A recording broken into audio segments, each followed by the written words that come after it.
We are raging upwards in terms of the emissions on the planet, and we've got to turn that around.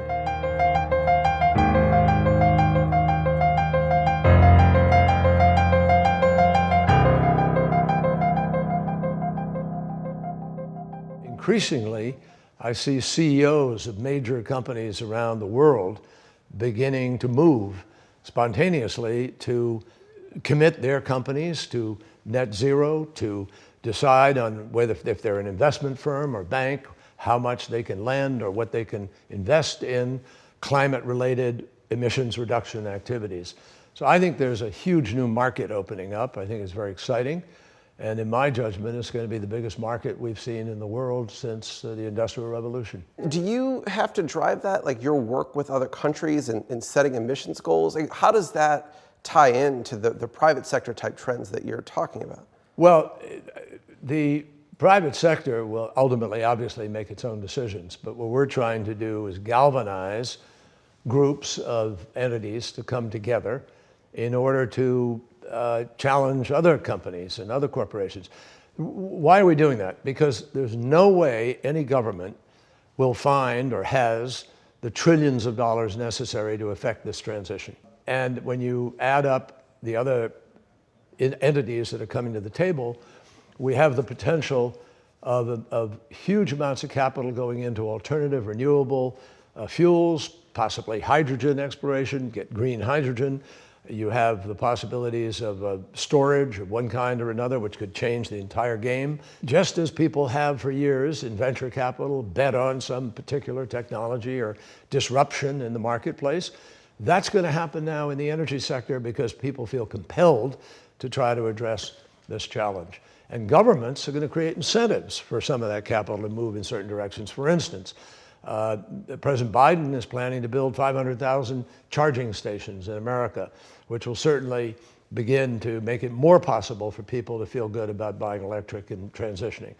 There will be a transition in the auto industry. GM has announced they're going to only produce electric vehicles by 2035. Ford is moving in a similar direction. Mercedes, Volkswagen.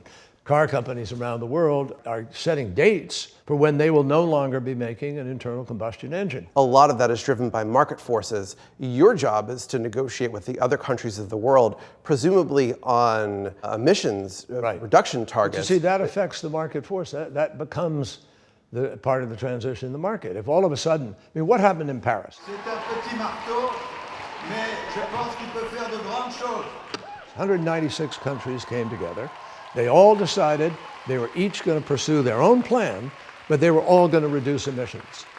That meant that they had to find the means of doing so. And in the first year after Paris and second year after Paris, several hundreds of billions of dollars went into alternative renewable investment. That's the direction we were moving until President Trump stopped the momentum by pulling out of the agreement.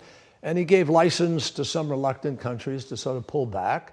But we will regain that now. You mentioned President Trump and his withdrawal on a lot of environmental regulations, all the rollbacks, but a lot of the private sector trends that we're talking about continued on anyway. That investment grew exponentially, coal-fired power plants closed, things like this happened all around the world. But not enough in enough places. So then what is success for you? Do you think that figuring out new numbers for every country, more ambitious numbers, will lead to this? Do you need to see the private sector investment already follow? How do you define success?